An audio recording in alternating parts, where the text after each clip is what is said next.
The 911 operator's voice crackled through the phone as Karen's finger trembled on the call button. "There are people in my pool," she hissed, watching through her blinds as a family splashed in what she was certain was a backyard oasis. But when the police arrived and her own husband stepped outside, his words shattered everything she thought she knew. "Officers, I'm sorry, my wife is confused. That's not our pool." The look of betrayal in Karen's eyes was nothing compared to the devastating truth that was about to surface about the house she'd called home for 3 years. Part 1. The perfect neighborhood. Karen Whitmore pressed her manicured fingernails against the kitchen window, her breath fogging the pristine glass as she surveyed what she considered her domain. Maple Ridge Estates stretched before her like a carefully orchestrated symphony of suburban perfection, each lawn meticulously maintained, each driveway swept clean, each house a monument to middle-class achievement.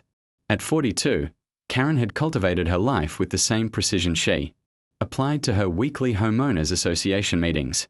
Her blonde hair fell in calculated waves, her yoga pants cost more than most people's monthly grocery budget, and her smile could freeze over the fires of hell when she encountered what she deemed undesirable elements in her neighborhood.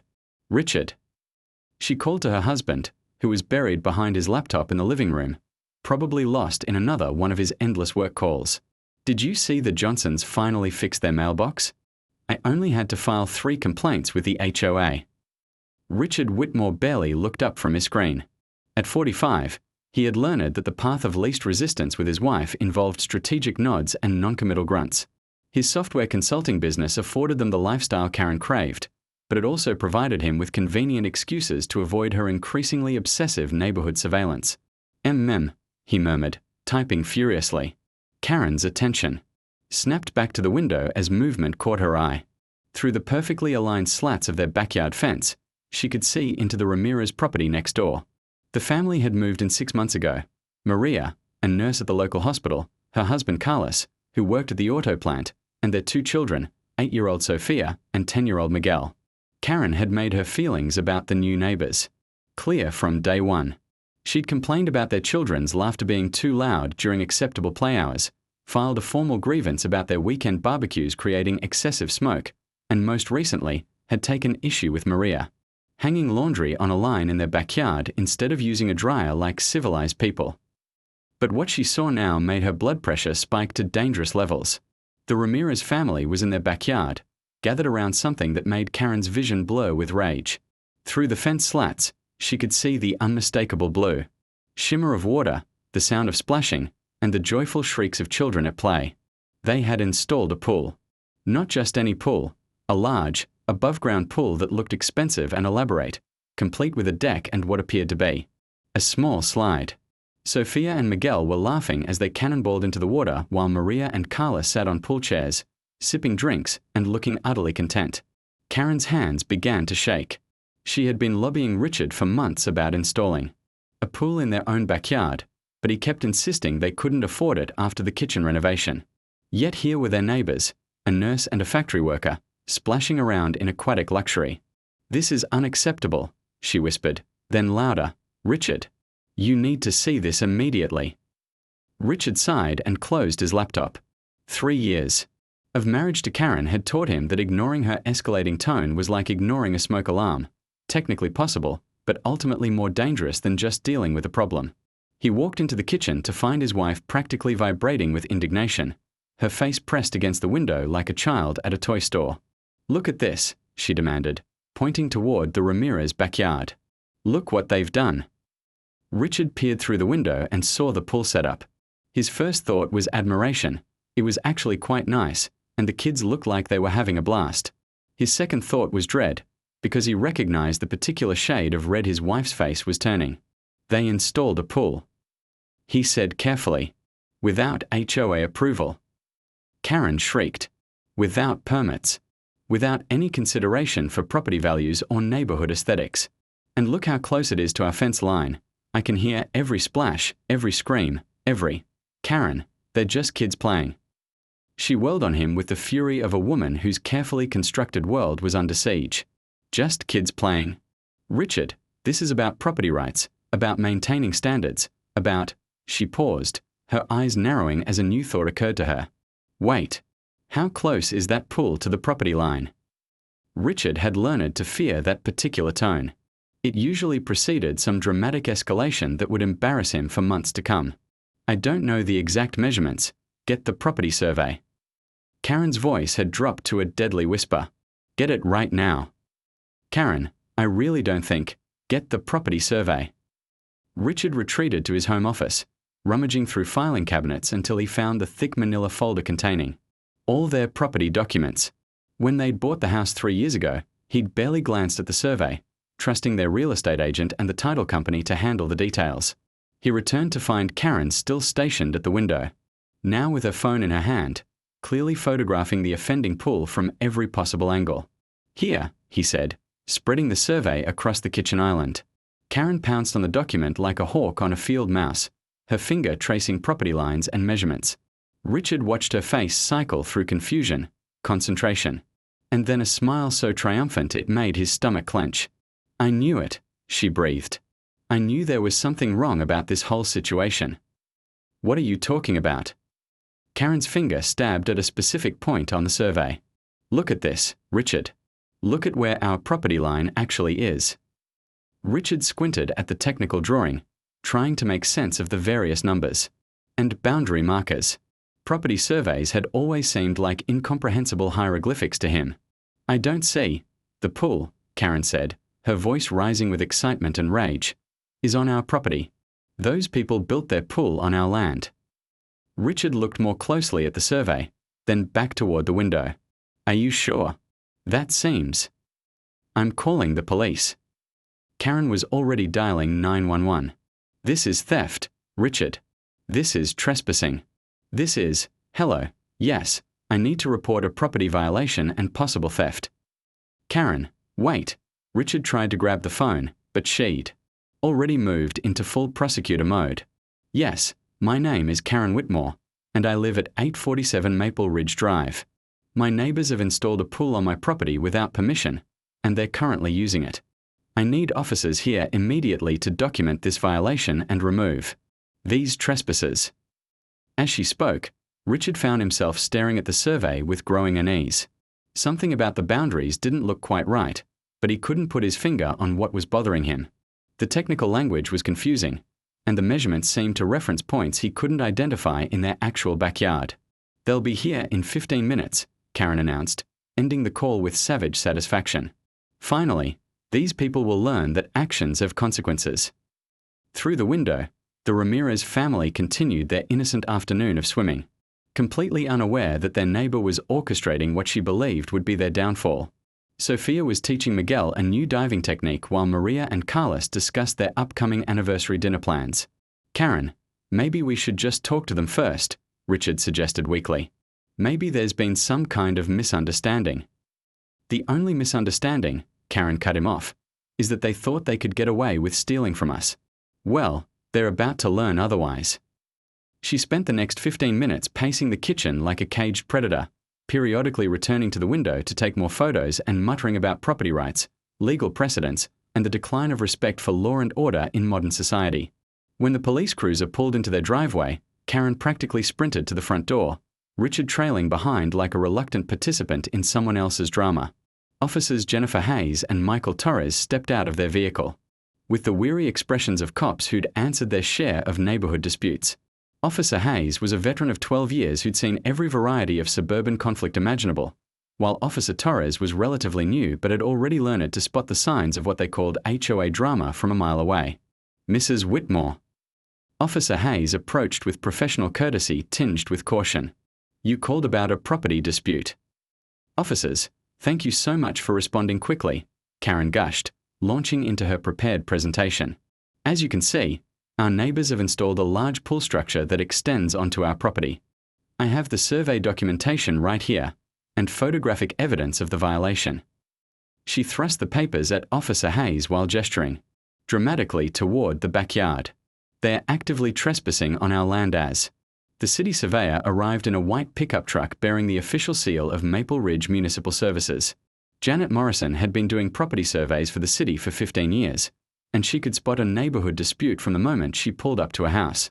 The tight cluster of people in the backyard, the rigid posture of the woman in yoga pants, and the exhausted expressions on the police officers' faces told her everything she needed to know.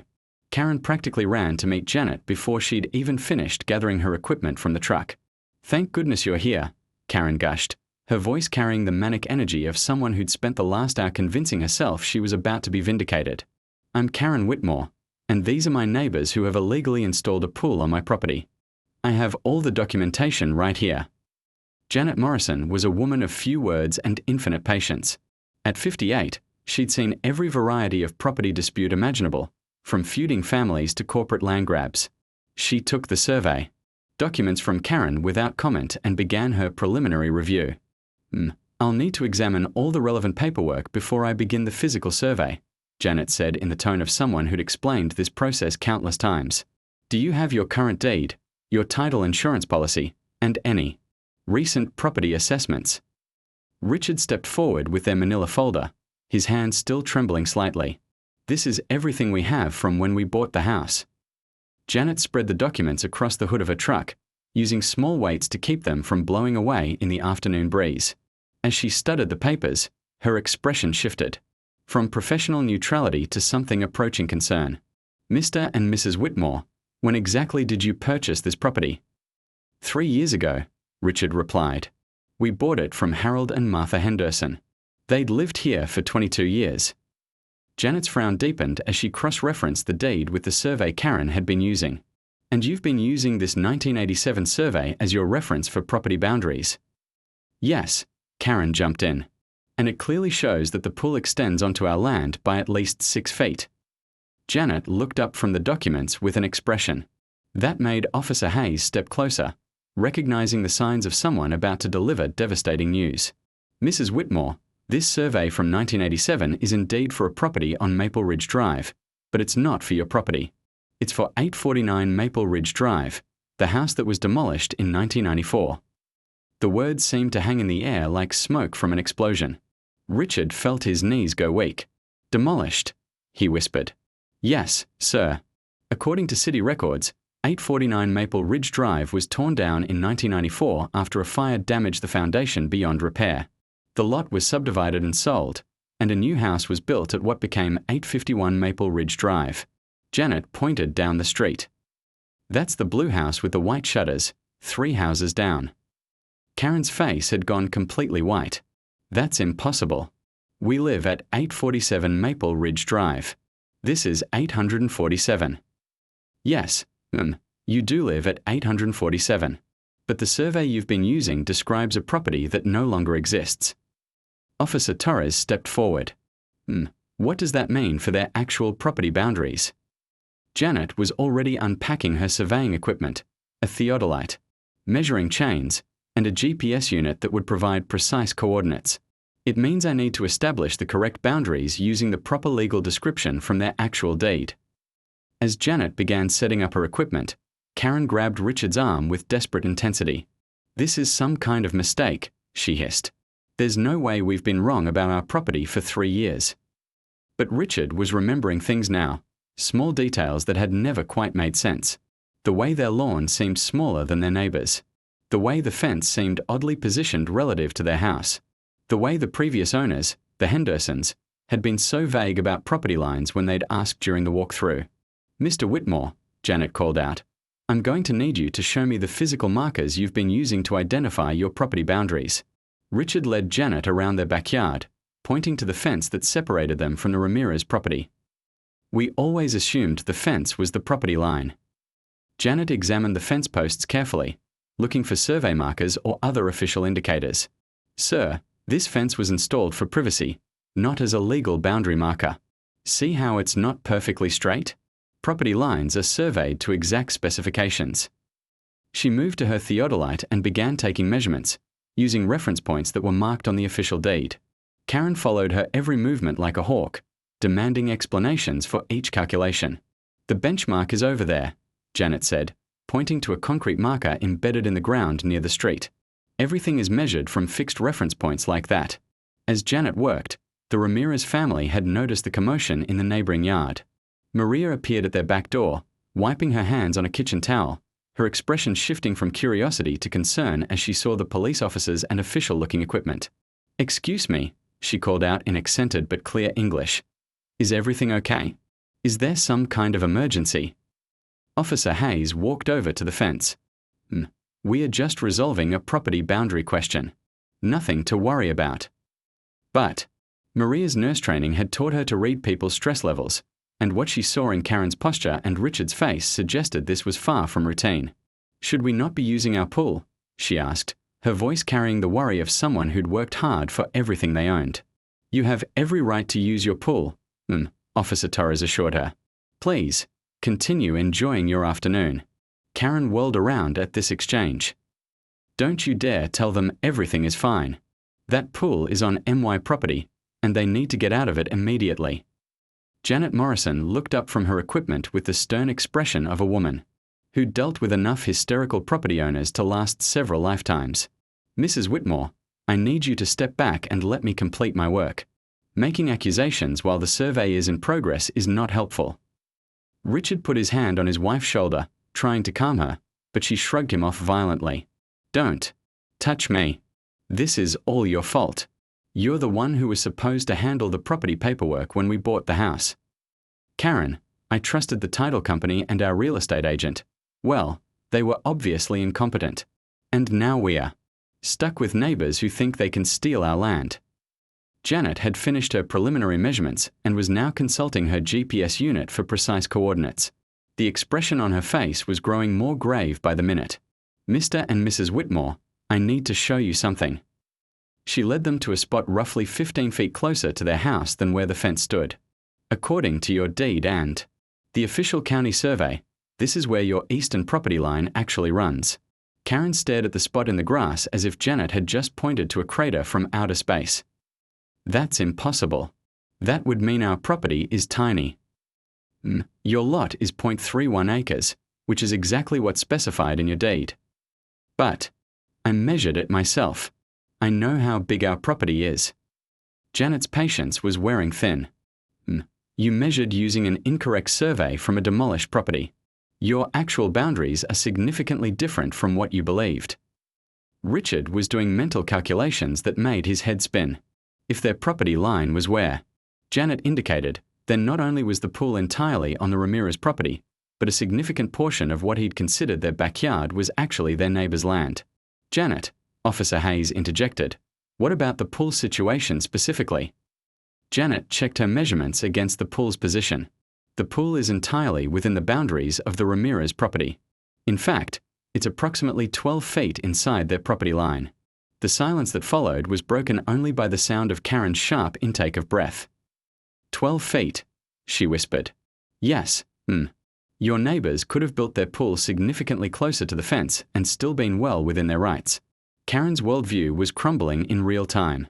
Everything she'd been certain about, every measurement she'd made, every complaint she'd filed with the HOA, all of it had been based on a fundamental misunderstanding of where her property actually ended. But instead of accepting this reality, something harder and more desperate crystallized in her expression. I want a second opinion, she announced. I want another surveyor. I want you to check your measurements again. Janet Morrison had encountered this reaction before. I can certainly have a colleague verify my work, but I'm confident in these measurements. They're based on your legal deed and county records. Then the county records are wrong. Karen's voice was rising to a dangerous pitch again. Someone has altered the documents. Someone has changed our property boundaries without our knowledge. Officer Torres stepped forward. Mrs. Whitmore, you're suggesting that multiple government agencies, your title company, and your real estate agent were all involved in some kind of conspiracy to reduce your property size. When he put it like that, even Karen could hear how insane it sounded. But admitting she was wrong felt like admitting that her entire sense of reality was flawed. There has to be an explanation, she muttered. At 6:47 a.m. the next morning, Richard found Karen already awake in their home office, surrounded by a fortress of documents, printouts, and coffee cups. She'd been up all night, her laptop glowing like a beacon in the darkness as she dove deeper into what she was convinced was a conspiracy against them. I found something, she announced without looking up, her voice hoarse from hours of muttering to herself. I found discrepancies. Richard poured himself coffee with hands that hadn't stopped shaking since yesterday's revelation. He'd barely slept, his mind cycling through worst-case scenarios about their financial situation and what other surprises might be lurking in their property documents. Karen, what are you talking about? She thrust a printed email at him. I contacted our real estate agent last night. Sandra Chen. Remember her? The one who assured us we were getting such a great deal on this house. Richard remembered Sandra, an energetic woman in her 30s who'd seemed knowledgeable and trustworthy during their house hunting process. She'd guided them through what felt like a smooth transaction, handling most of the paperwork while they focused on imagining their new life in Maple Ridge Estates. What did she say? Karen's laugh had a bitter edge. She said she'd look into it and get back to us. But Richard, I did some digging on my own, and there are problems. Big problems. She pulled up a document on her laptop screen. Look at this. I found the original listing for our house from 3 years ago.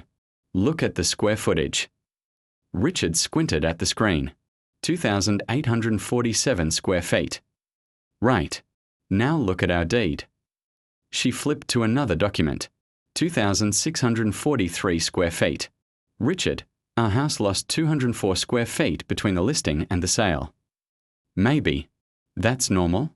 Maybe they measured differently. That's not all. Karen was in full investigative mode now, her obsessive personality channeled into what she believed was righteous detective work. I looked up the property tax records for our address going back 10 years. Richard, the assessed value of this property dropped by $47,000 the year before we bought it. Richard felt that familiar sinking sensation. What does that mean? It means someone knew there were problems with this property before we bought it. It means we were sold damaged goods. Karen pulled up another screen. And look at this. I found the insurance claim filed by the previous owners, the Hendersons, in 2021. Water damage in the basement. Mold remediation. Foundation issues. But the inspection was a joke. Karen's voice was rising again. I found the inspector's license number and look him up. Richard, he's been cited by the state 3 times for inadequate inspections. 3 times. Richard sank into a chair, feeling the walls of their carefully constructed life closing in. Around them.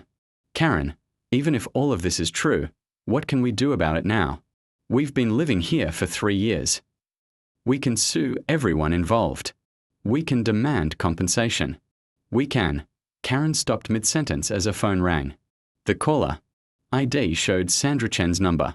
Perfect timing, Karen muttered, putting the call on speaker. Sandra, I hope you have answers for us. Sandra Chen's voice came through tinny and nervous. Karen, hi.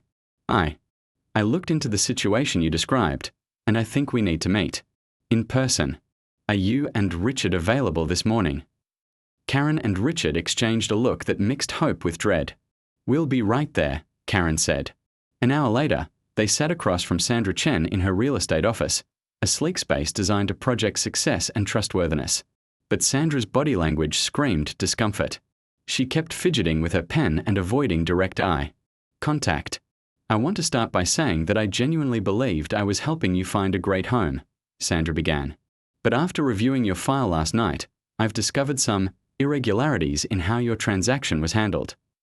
Karen leaned forward like a predator sensing wounded prey. What kind of irregularities? Sandra opened a thick file folder. The survey you've been using, the 1987 document for the demolished property, it was in your file when I inherited your case. Inherited? Richard interrupted. What do you mean inherited? Your case was originally being handled by my colleague, Marcus Webb. He left the agency abruptly about 2 weeks before your closing, and I was asked to step in and finalize everything. Karen's eyes narrowed. Why did he leave abruptly? Sandra hesitated. There were professional conduct issues. The agency doesn't typically discuss personnel matters, but given the circumstances. Tell us, Karen demanded. Marcus was terminated for falsifying documents on multiple transactions.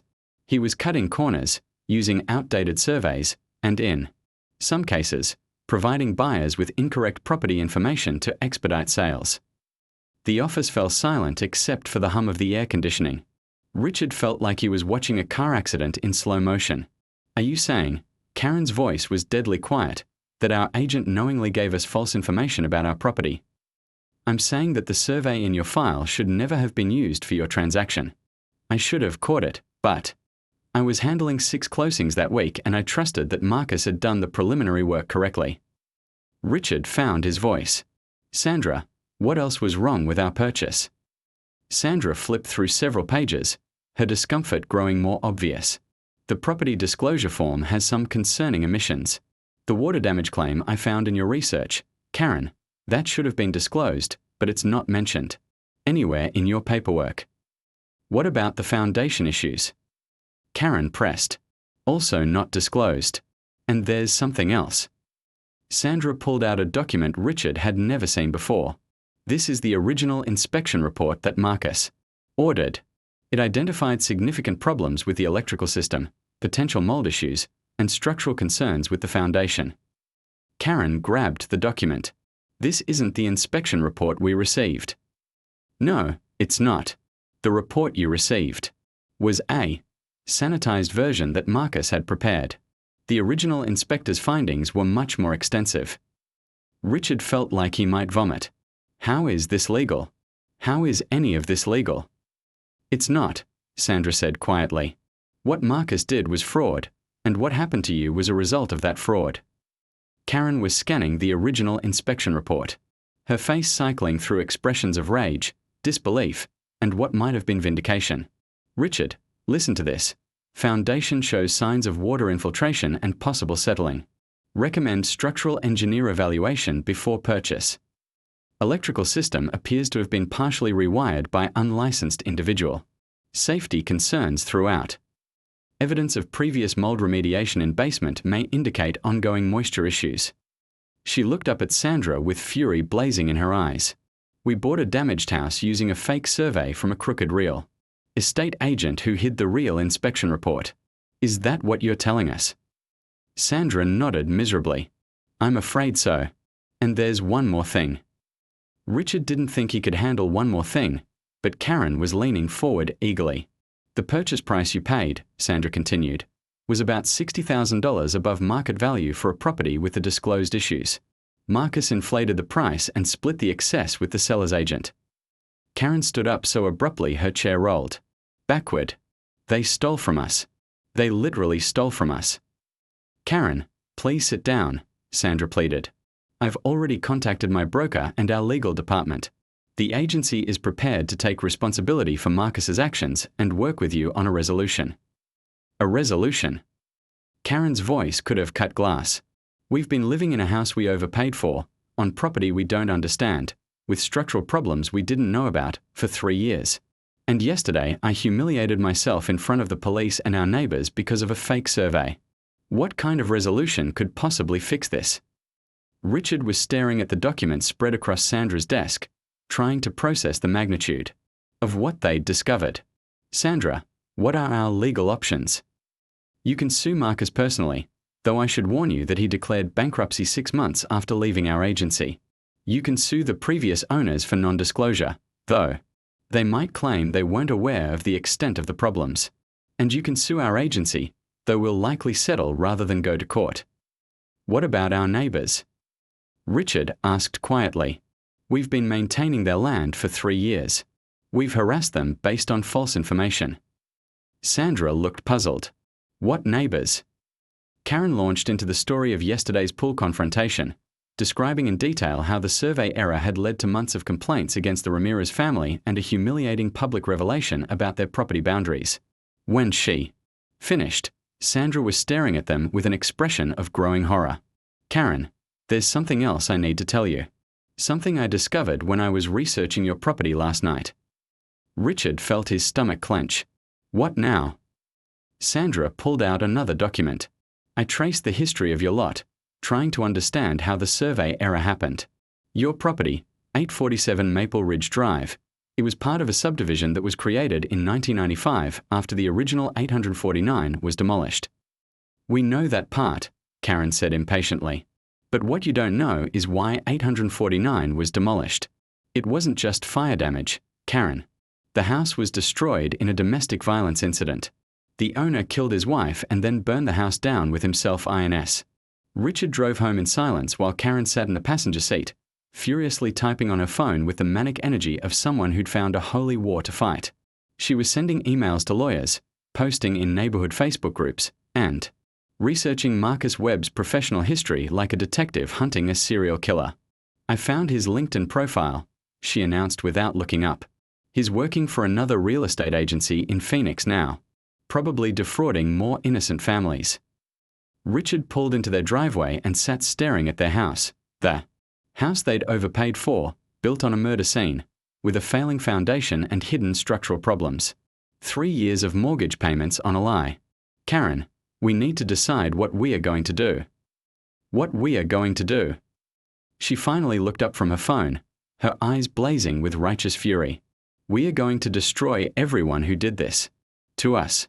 Marcus Webb, Sandra Chen, the real estate agency, the previous owners, all of them. I mean practically. Do we try to sell? Do we demand the agency buy us out? Do we sell?" Karen's voice cracked like a whip. "Richard, who's going? To buy a cursed house with foundation problems and fraudulent property boundaries? We are trapped here." As they walked toward their front door, Richard noticed Maria Ramirez in her front yard, checking her mailbox. When she saw them, she offered a tentative wave. Karen stopped dead in her tracks. "Richard, we need to apologize to them." "What?" "The Ramirez family. We've been horrible to them for months based on lies. We need to apologize." Richard felt a flicker of hope.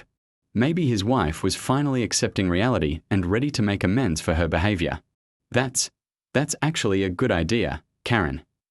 But as they approached the fence separating their properties, Richard saw something in Karen's expression that made his stomach clench. Her smile was too bright, her posture too rigid, her voice too cheerful when she called out, "Maria, could we speak with you for a moment?" Maria approached cautiously, clearly remembering yesterday's confrontation. Carlos emerged from their backyard, still wet from the pool, with Sophia and Miguel trailing behind him. "Hello," Maria said carefully. "How are you today?" Karen's smile stretched wider. "We are actually wonderful. We've discovered some fascinating information about our property situation, and we wanted to share it with you." Richard felt alarm bells going off in his head. This wasn't the tone of someone preparing to apologize. "Karen," he warned quietly. But Karen was already launching into her story with the enthusiasm of someone who'd found the perfect revenge. "It turns out that our property purchase was completely fraudulent," she announced as if she was sharing exciting news. "Our real estate agent was a criminal who gave us fake surveys and hid inspection reports. We've been living in a house built on a murder scene that we overpaid for by $60,000. The Ramirez family stared at her with expressions ranging from confusion to concern. I'm sorry to hear you've had difficulties," Maria said diplomatically. "Oh, we are not looking for sympathy," Karen continued brightly. "We are actually grateful this all came to light, because now we understand why everything has been going wrong in this neighborhood." Carla stepped forward, his protective instincts clearly triggered by Karen's increasingly manic energy. Is there something specific you wanted to discuss?" Karen's smile became predatory. "Actually, yes. Since we've discovered that our property records are completely unreliable, we are going to need to have the entire neighborhood resurveyed. Professional surveys for every property, paid for by the Homeowners Association." Richard grabbed Karen's arm. "Karen, that's not how HOA fees work," she shook him off. "And we are going to need to examine everyone's property purchase documents to make sure no one else has been victimized by fraudulent real estate transactions." Maria and Carlos exchanged a worried look. "Mrs. Whitmore," Carla said carefully, "we had our property professionally surveyed before we built our pool. Our boundaries are clearly established." "Are they?" Karen's voice took on a sharp edge. "Because if my survey was fake, how do we know yours is real? How do we know any of the property lines in this neighborhood are accurate?" Richard could see where this was heading and tried desperately to derail his wife's train of thought. "Karen, the Ramirez family didn't do anything wrong. Their survey is legitimate. Is it, Richard? How do we know? How do we know they didn't buy their house from the same crooked agents? How do we know their pool isn't actually on someone else's property?" Sophia, the 8-year-old, moved closer to her mother, clearly sensing the tension in the adult conversation. Mamá, she whispered in Spanish. ¿Por qué está enojada la señora? No está enojada, mija, Maria replied softly, but her eyes never left Karen's face. Just confused. Karen's head snapped toward the child. What did she say? She asked. Why you seem upset, Maria translated. Upset. Karen's laugh had a hysterical edge. I'm not upset. I'm enlightened. I've discovered that this entire neighborhood might be built on lies and fraud, and I think everyone deserves to know the truth. Carlos stepped protectively in front. Of his family. I think you should go inside and rest. You've clearly had a difficult day. Don't you dare tell me what to do. Karen's mask of false cheer finally slipped completely. You have no idea what we've been through. You have no idea what it's like to discover that everything you believed about your life was a lie. Karen, stop, Richard pleaded, but she was beyond hearing him. We've been living in a nightmare for 3 years because of criminals and fraudsters, and now we find out our neighbors might be part of the same system of deception. Mrs. Whitmore, Maria said firmly, her nurse training kicking in as she recognized the signs of someone having a complete breakdown. No one here has deceived you. We bought our house honestly, we had it properly surveyed, and we built our pool within our legal boundaries. Prove it. Karen shrieked. Show me your real survey. Show me your real inspection reports. Show me proof that you're not part of this conspiracy. Miguel, the 10-year-old, started crying at the sound of Karen's screaming voice. Carlos immediately picked up his son while Maria ushered Sophia toward their house. That's enough, Carlos said, his voice carrying the authority of a man who'd dealt with workplace conflicts for 20 years. You need to leave our family alone. Your family. Karen's voice reached a pitch that made dogs bark 3 streets away. What about my family? What about what's been done to us? Richard physically stepped between his wife and the Ramirez family.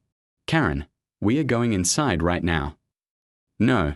They need to understand. Everyone needs to understand that this neighborhood is built on lies. As Richard struggled to guide his wife toward their house, Karen continued screaming over her shoulder. Check your surveys. Check your inspection reports. Check everything, because if it happened to us, it could happen to anyone.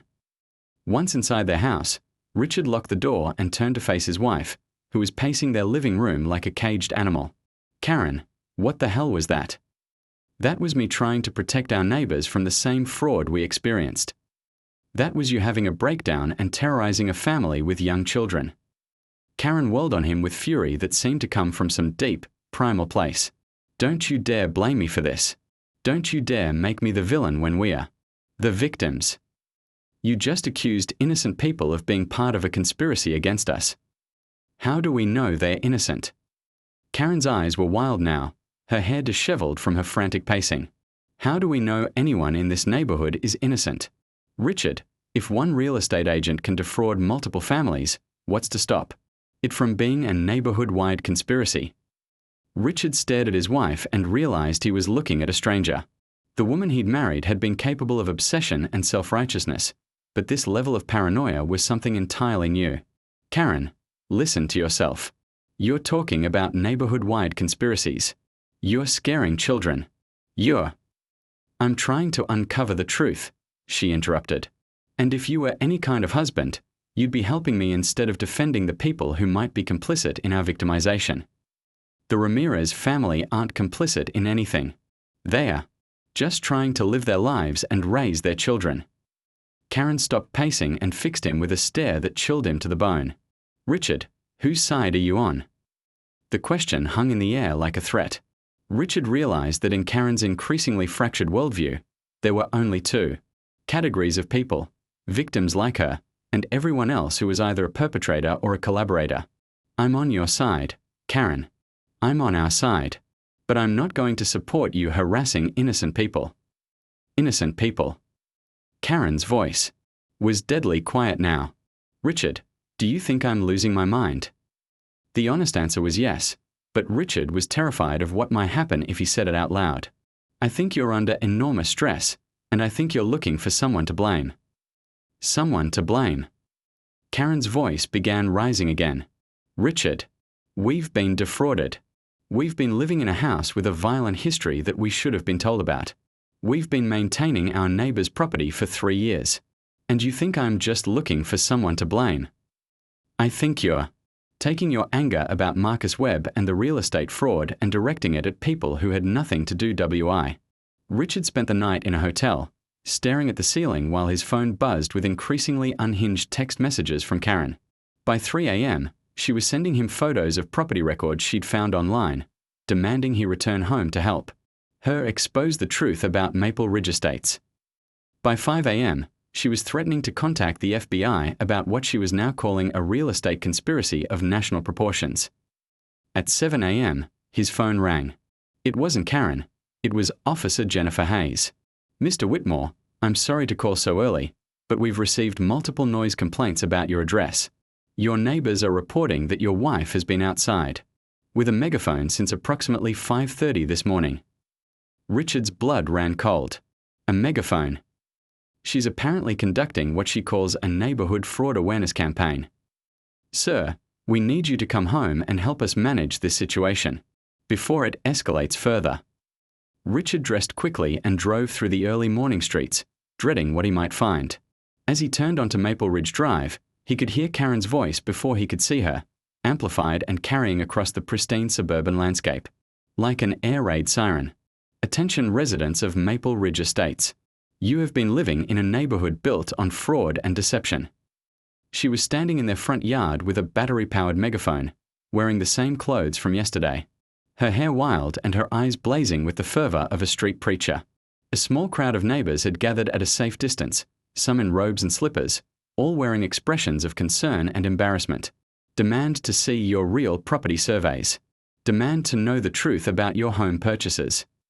Officer. Hayes approached Richard as he got out of his car. Sir, she's been at this for over an hour. We've asked her to stop multiple times, but she insists she's exercising her First Amendment rights. Richard looked at his wife, really looked at her, and saw a woman who had completely disconnected from reality. The Karen he'd married would have been mortified by this public spectacle. This version of Karen seemed energized by it. Richard, she called out when she spotted him, the megaphone making her voice sound robotic and alien. Tell them what we discovered. Richard approached his wife slowly, as if she were a wild animal that might bolt at sudden movements. Karen, you need to put the megaphone down. Why? So the truth can continue to be hidden. Because you're scaring people. Because their children can hear you. Karen lowered the megaphone slightly, and for a moment, Richard saw a flicker of the woman he'd married. Richard, they need to know. If it happened to us, it could happen to them. Karen, you don't have any evidence that it happened to anyone else. I don't have evidence yet. She raised the megaphone again. Residents of Maple Ridge Estates. I am organizing a property fraud investigation committee. Meet at my house at 9 a.m. to discuss protecting our community. From across the street, Richard could see the Ramirez family watching from their window. Maria was holding Sophia, who appeared to be crying. Carlos was on his phone, probably calling someone for help or advice. Officer Torres arrived as backup, and Richard could see the grim recognition in both officers' faces. They'd dealt with mental health crises before. Officer Torres said gently. You have the right to express your concerns, but you're violating the city noise ordinance. It's 7 a.m. on a Saturday morning. Noise ordinance. Karen's voice cracked as it reached a higher pitch. What about the ordinance against defrauding homebuyers? Mrs. Whitmore, Officer Hayes intervened. We understand you've had some difficulties with your property purchase, but this isn't the appropriate way to address them. What is the appropriate way? Karen demanded. We've tried the police. We've tried the real estate agents. We've tried the lawyers. No one wants to acknowledge the systematic fraud in this neighborhood. Richard felt something break inside his chest as he realized his wife had moved beyond paranoia into full delusion. There was no systematic fraud in the neighborhood. There was only the specific fraud that had affected their purchase, but Karen's mind had expanded it into a vast conspiracy that justified any behavior. Karen, please, he begged. Come inside with me. Let's talk about this privately. Privately. She whirled on him with wild eyes. Richard, secrecy is how fraud survives. Privacy is what enables deception. At that moment, Maria Ramirez emerged from her house and began walking toward them. Richard felt his stomach clench, knowing that any interaction between his wife and their neighbor would likely end in disaster. "Mrs. Whitmore," Maria called out, her voice carrying the calm authority of someone trained to deal with crisis situations. "I think you're in a lot of pain right now." Karen turned to face Maria, and for a moment, her expression softened with something that might have been relief at being acknowledged. "You understand," Karen said, lowering the megaphone. "You understand that we've been hurt." "I do understand," Maria replied, stepping closer. "And I'm sorry that you've been hurt. But Mrs. Whitmore, you're hurting other people now. You're scaring children." Karen's face crumpled, and Richard saw tears begin to stream down her cheeks. "I don't want to scare children," she whispered. "I just want everyone to know the truth." "What if the truth is simpler than you think?" Maria asked gently. "What if you were hurt by one bad person, but that doesn't mean everyone else is bad too?" For a moment, Richard thought Maria might be getting through to his wife. Karen stood, silently, tears flowing, the megaphone hanging limply at her side. But then something hardened in Karen's expression, and Richard knew the moment of vulnerability was over. "You're very good," Karen said quietly. "You're very, very good at this." "At what?" "At manipulation. At making me doubt myself. At making me think I'm the problem instead of the victim." Maria stepped back, recognizing the shift in Karen's demeanor. "Mrs. Whitmore, I'm not trying to manipulate you. Of course you'd say that." Karen raised the megaphone again. "Residents of Maple Ridge Estates. Watch how they try to silence the truth.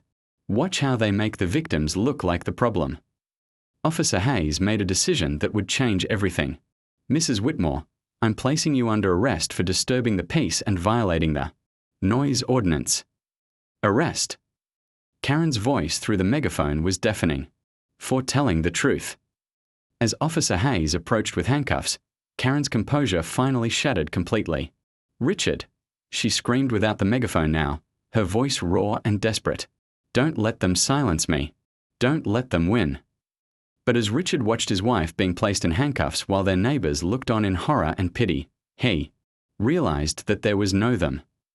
There was only a woman who'd been so damaged by discovering one terrible truth that she'd lost the ability to distinguish between reality and delusion. "Karen," he said softly as the officers guided her toward their patrol car, "I love you. But you need help." She looked at him with eyes that held more betrayal than he'd ever seen in another human being. "You're one of them now," she whispered. "You're part of it." As the police car pulled away with his wife in the backseat, Richard stood in their front yard, the yard that was smaller than they'd thought, attached to a house they'd overpaid for, built on land with a violent history they'd never been told about. Maria Ramirez approached him cautiously.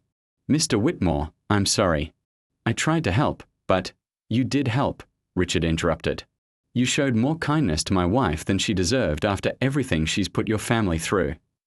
"She's sick," Maria said simply. "Sick people do things they wouldn't normally do." Richard looked at their house, then at the Ramirez property with its beautiful pool where children should be able to play without fear of being screamed at by their mentally ill neighbor. "Maria, I need to apologize for everything. For the complaints. For the harassment. For this morning's spectacle. My wife has been wrong about everything, and I've been wrong to enable her." Maria studied his face for a moment. "What will you do now?" Richard considered the question. He could bail Karen out of jail and try to get her psychological help, though she'd probably refuse treatment. He could attempt to repair their marriage, though he wasn't sure there was anything left to repair. He could try to salvage their financial situation, though their house was likely unsellable given its problems. Or he could admit that some things were too broken to fix.